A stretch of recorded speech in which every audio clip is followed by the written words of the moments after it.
Et si la solution pour naviguer dans le chaos de notre monde, eh bien, si elle était déjà en nous? C'est un peu la promesse de la méditation de pleine conscience. On la décrit souvent comme une sorte de gymnastique pour l'esprit. Alors allons voir ensemble ce que c'est, comment ça marche, et surtout ce que ça peut vraiment nous apporter. Mais d'abord, plantons le décor. On a souvent l'impression que notre esprit, c'est un peu une autoroute sans sortie. Et c'est une expérience que beaucoup de gens partagent aujourd'hui. Dépassé, distrait, anxieux, ça parle à quelqu'un? Ce sentiment d'être complètement submergé, cette difficulté à se concentrer, cette petite anxiété de fond, c'est devenu une expérience presque banale pour tellement de monde. Il faut dire qu'entre les notifications, les emails, les responsabilités, les pensées qui fusent, notre attention est tout le temps fragmentée. C'est justement ce bruit de fond mental, ce brouhaha constant que la pleine conscience propose d'aborder. Pas en l'effaçant, mais en changeant notre relation avec lui. Alors justement, passons du problème à la solution. La pleine conscience. Qu'est-ce que c'est au juste? L'image la plus simple et sans doute la plus parlante, c'est celle-ci. C'est une gymnastique de l'esprit, vraiment. Comme on entraîne son corps pour être plus souple ou plus fort, eh bien on peut entraîner son attention pour être plus présent. C'est un exercice, une pratique. Et le concept clé ici, c'est la connexion. La pleine conscience travaille sur 3 plans qui sont tout le temps liés.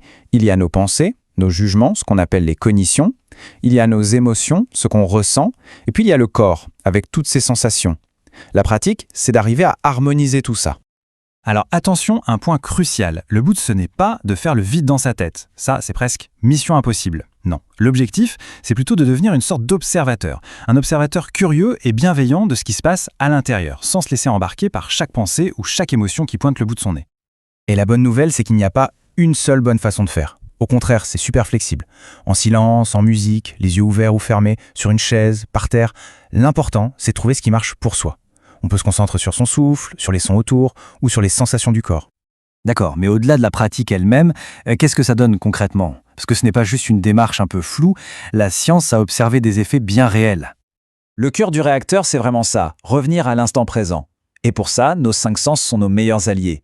Ce sont eux qui nous ancrent, qui nous ramènent directement à l'expérience de ce qui se passe, ici et maintenant. D'ailleurs, on peut faire un mini-exercice là tout de suite. Juste porter son attention sur ce qu'on voit, puis écouter les sons, même les plus discrets, sentir le contact de ses vêtements sur la peau, y a-t-il une odeur particulière dans l'air ou un goût dans la bouche? Ce petit balayage, c'est déjà de la méditation. Et cet entraînement, quand il est régulier, peut donner des résultats assez bluffants. Tenez-vous bien, les études parlent d'une réduction du stress de 30 à 40% après seulement 1 mois de pratique. C'est un chiffre énorme qui montre bien le potentiel de cette gymnastique mentale. Et ça ne s'arrête pas au stress. Les bénéfices sont larges. Une meilleure gestion de ses émotions, moins d'anxiété, plus de pensées positives. La concentration s'améliore aussi. Et surtout, on développe cette capacité géniale à prendre du recul, ce qui change complètement la façon de vivre les moments difficiles. Maintenant, il faut aborder un aspect qui est absolument essentiel, la patience. C'est important d'avoir des attentes réalistes par rapport à tout ça. Voilà, cette petite phrase résume parfaitement l'état d'esprit à avoir. La méditation, ce n'est pas une solution miracle. C'est une compétence qui se muscle avec le temps et l'entraînement, un peu comme apprendre à jouer de la guitare. D'ailleurs, pas la peine de viser 1 heure par jour dès le début. Le plus important, c'est la régularité. Commencer avec 10 petites minutes par jour, c'est un super objectif, c'est accessible et c'est vraiment efficace pour installer l'habitude. Et il faut absolument garder ces quelques points en tête. Oui, la pleine conscience est un outil puissant, mais ce n'est pas une baguette magique. Ça ne remplace en aucun cas une thérapie quand on fait face à de vraies difficultés psychologiques. Un suivi pro reste alors indispensable. Et il faut savoir que dans certains cas, pour des maladies graves, c'est même contre-indiqué. Pour finir, on peut se poser une question. Dans un monde qui nous pousse sans arrêt à faire, à agir, à réagir, qu'est-ce qu'on pourrait bien découvrir en s'offrant juste 10 minutes de calme par jour?